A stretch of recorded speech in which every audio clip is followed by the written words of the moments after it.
As the gable end of a small farmhouse and a barn appear from behind a hilltop, you hear the loud cries of children at play. A girl runs along the path laughing, followed by a small boy with a big stick in his hand.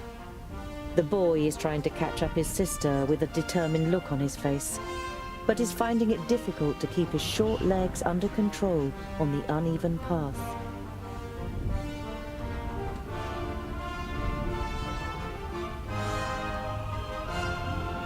You walk towards the children. As you raise your hand to greet them, the boy catches sight of you. His eyes grow wide, and he points to you with a chubby little finger. All he can manage to say is, "There."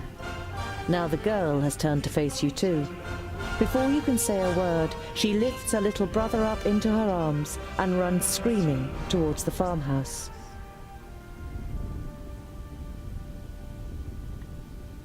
Without rushing, you follow the children to the farmhouse into which they've disappeared.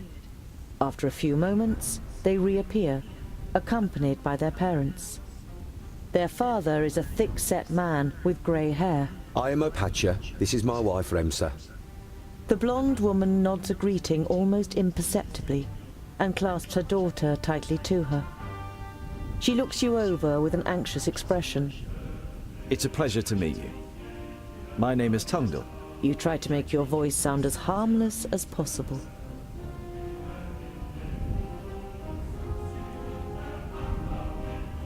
Over the last few days, have you seen two travelers heading east? Opatia looks at his wife, but she shakes her head. Why do you ask? I found them. Two dead bodies on the side of the road. A good day's march east from here. Dead bodies? She hastily covers her son's ears. Was it orcs?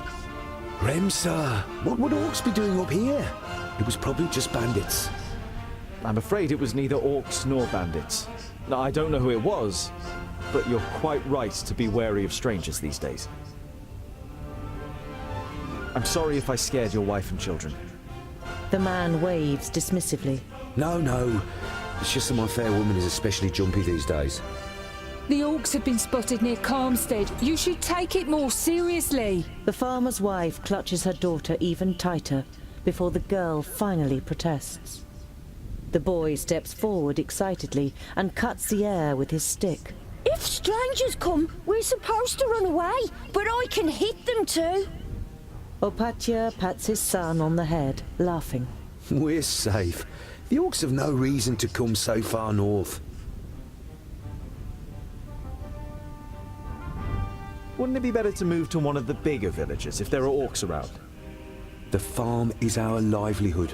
We can't just leave the place. The fields don't look after themselves. King Tilagorn's cavalry will take care of the orcs, or Lord Yonan and his magi. But the cavalry can't be everywhere at once. Even a handful of orcs would be enough to finish us.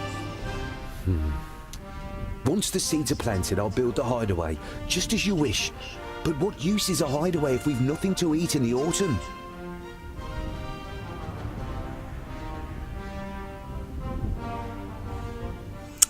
Ugh.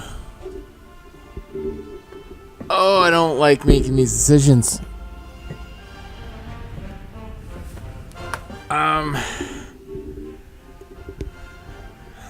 Well, I'd rather die than starve to death, I suppose.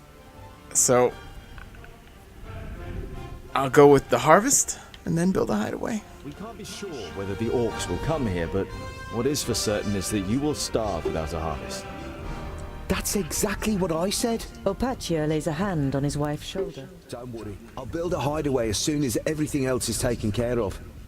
But Trust me. Even the good dwarf here says it is so. And if anyone knows about orcs, then it's the dwarves. Remsa nods slowly, then looks towards the ground glumly. If you say so.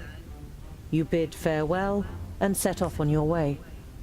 The children follow you for a while, before saying their goodbyes in laughter and running back towards the farm.